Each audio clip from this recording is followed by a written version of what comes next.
এয়া সকলো ভালে আছেনে?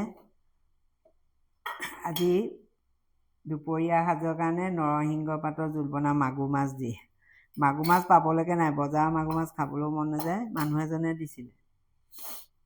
এয়া তাত নৰসিংহ পাত, নহৰু আৰু আদা মই আগতেই মিক্সিত দি পিচি লৈছোঁ। এয়া এইখিনি। তাৰপিছত এতিয়া জালুক আৰু নহৰু সৰহকৈ দি পেলাই পিচি ল'ম। এইখিনি মই কেনেকৈ এচামুচ তেলতে বনাই দেখাম। বনাম আপোনালোকক দেখুৱাই আছোঁ। এইখিনি মই বটি ল'লোঁ। ইয়াত আদা, নহৰু আৰু জালুক আছে, আৰু একো দিব নালাগে। আদাটো মই দিছোঁৱেই যে ইয়াত। পিঁয়াজ দিব নালাগে, তেজপাত এখিলা দিম। এতিয়া মই মাছটো মানে আগতেই নিমখ হালধি সানি থৈ দিছোঁ, আৰু অকণমান মিঠাতেল দিছোঁ এচামুচমান। আপুনি যদি কম তেলত বনাই আগতেই বস্তুটো সানি থৈ দিব লাগিব, নহ'লে অকণমান অসুবিধা হয় বনাবলৈ। এয়া মই কেৰাহী গেছত আগতীয়াকৈ গৰম কৰি থৈছোঁ। গেছত কিমানকণ তেল দিম চাওক। এই অকণমান তেল দিছোঁ, প্ৰায় 1 চামুচমান তেল।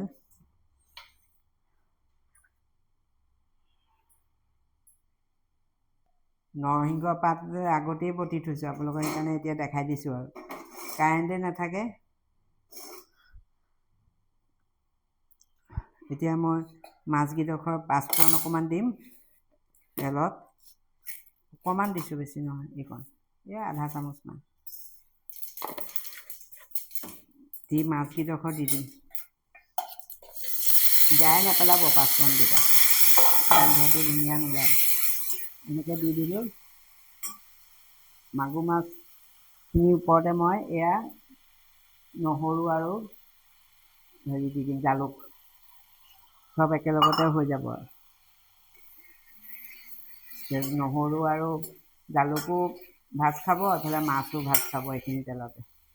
এতিয়া মই ঢাকন লগাই দিম, মাছকেইটা অকণ বহলকৈ মেলি দিম। কম তেলতো যত্ন কৰিলে আপুনি বনাই খাব পাৰে ধুনীয়াকৈ। এতিয়া আপুনি এনেকৈ ঢাকন লগাই দিব, মাছটো ভাপতে সিজি যাব।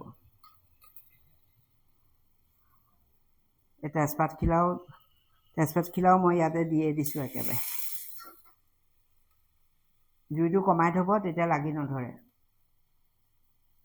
মাছটো দেখিছে কি সুন্দৰভাৱে ভাজ খাই গৈছে। আপুনি যদি জুবুৰিয়াই ভাজে তেতিয়া মাগুৰ মাছৰ গুণাগুণ নাথাকে আৰু একো। খোৱাহে হ'ব আৰু, তাৰপৰা আপুনি শক্তি একো নাপায়। সদায় আমি কম তেলত বস্তু ভাজি খাব লাগে, অলপ যত্ন কৰিলেই হৈ যায়।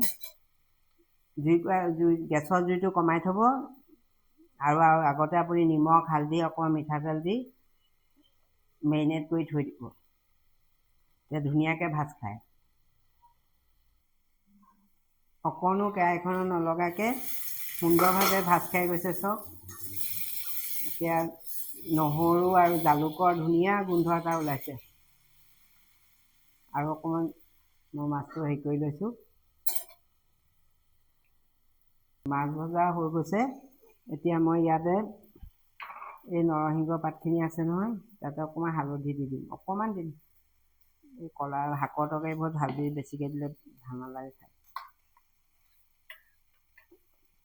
মিহিকৈ পিচি থৈছোঁ, এতিয়া মই ইয়াতে এইখিনি দি দিম।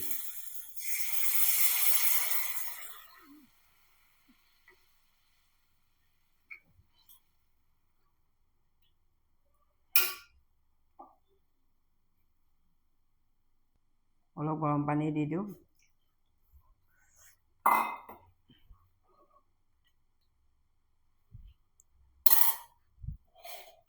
অলপ নিমখ দি দিম সোৱাদ অনুযায়ী।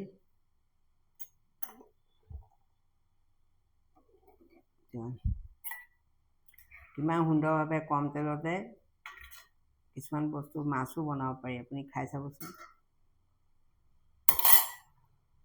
এতিয়া ঢাকনখন দি দিছোঁ, উতলক। এয়া নৰসিংহ জোল প্ৰায় হৈ গৈছে। কি ধুনীয়া ৰং এটা হৈছে দেখিছে। আৰু এতিয়া মই ইয়াত অকণ গৰম মছলা দি দিম। মই ঘৰতে খুন্দি থওঁ গৰম মছলা, অকণমান দিব, বেছি চেকচেককৈ ওলালেও বেয়া লাগে খাই। এতিয়া হৈ গ'ল আৰু নৰসিংহ মাগুৰ মাছৰ জোল, জালুকীয়া। জলকীয়া দুটা কাটি দিম। জলকীয়া দুটা ভাঙি দিছোঁ হাতেৰে। হৈ গ'ল, পৰিৱেশন কৰি দেখাই আছোঁ।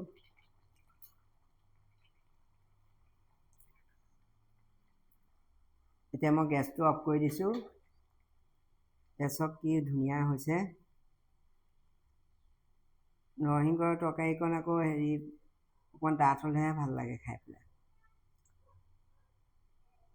নৰসিংহ বৰ উপকাৰী বস্তু। আপোনাৰ জ্বৰ হ'লে নৰসিংহ জোল খালে, নেখালেও আপুনি চুপ বনাইও খাব পাৰে। জোল বনাই নাখালে মুখৰ ৰুচিটো আহে।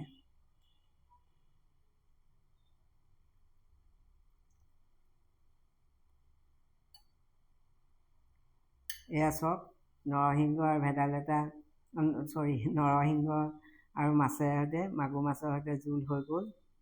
কি ধুনীয়া হৈছে। এচামুচ তেলতে মই কেনেকৈ বনালোঁ, আপোনালোকেও দেখিলে খাই চাবচোন এদিন। যদি ভাল পায় তেনেহ'লে পেজটো লাইক কৰি দিব দেই। বাই বাই, আজিলৈ আহোঁ দেই।